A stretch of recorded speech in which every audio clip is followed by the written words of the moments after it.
या देवी सर्वभूतेषु मां ब्रह्मचारिणीरूपेण संस्थिता नमस्तस्यै नमस्तस्यै नमस्तस्यै नमो नमः। माँ दुर्गा की नव शक्ति का दूसरा स्वरूप ब्रह्मचारिणी का है।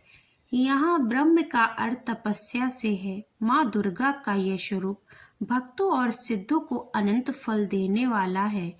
इसकी उपासना से तप, वैराग्य, सदाचार और संयम की वृद्धि होती है। नमस्कार भक्तों, स्वागत है आप सभी का हमारे चैनल नीलम लड्डू गोपाल पर। तो जैसा कि हम सब जानते हैं, नवरात्र चल रहे हैं और नवरात्र में पहला दिन माता शैलपुत्री का हो चुका है। अब बारी है दूसरे दिन माता ब्रह्मचारिणी का। तो माता ब्रह्मचारिणी की कथा के बारे में हम सब श्रवण करते हैं। माता ब्रह्मचारिणी की पावन कथा का आनंद लेते हैं।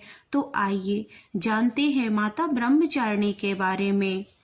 ब्रह्मचारिणी का अर्थ तप की चारिणी यानी तप का आचरण करने वाली। देवी का यह स्वरूप पूर्ण ज्योतिर्मय और अनंत भव्य है। इस देवी के दाएं हाथ में जप की माला और बाएं हाथ में कमंडल धारण किए है। पूर्व जन्म में इस देवी ने हिमालय के घर पुत्री रूप में जन्म लिया था और नारद जी के उपदेश से भगवान शंकर को पति के रूप में प्राप्त करने के लिए घोर तपस्या की थी। इस कठिन तपस्या के कारण इन्हें तपचारिणी अर्थात ब्रह्मचारिणी नाम से अभिहित किया गया। 1000 वर्ष तक इन्होंने केवल फल फूल खाकर बिताए और 100 वर्षों तक केवल जमीन पर रहकर शाक पर निर्वाह किया। कुछ दिनों तक कठिन उपवास रखे और खुले आकाश के नीचे वर्षा और धूप के घोर कष्ट सहे। 3000 वर्षों तक टूटे हुए बिल्व पत्र खाए और भगवान शंकर की आराधना करती रहीं। इसके बाद तो उन्होंने सूखे बिल्व पत्र खाना भी छोड़ दिया। कई हजारों वर्षों तक निर्जल और निराहार रहकर तपस्या करती रहीं।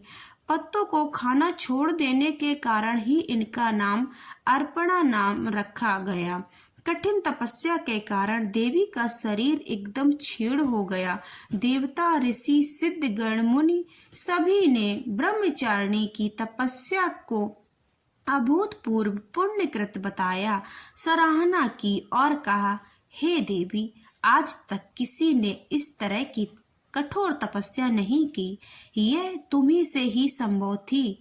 तुम्हारी मनोकामना परिपूर्ण होंगी और भगवान चंद्रमौली शिव जी तुम्हें पति रूप में प्राप्त होंगे। अब तपस्या छोड़कर घर लौट जाओ। जल्द ही तुम्हारे पिता तुम्हें बुलाने आ रहे हैं। इस देवी की कथा का सार यह है कि जीवन में कठिन संघर्षों में भी मन विचलित नहीं होना चाहिए और ब्रह्मचारिणी देवी की कृपा से सर्व सिद्ध प्राप्त होता है। दुर्गा पूजा के दूसरे दिन देवी के इसी स्वरूप की उपासना की जाती है।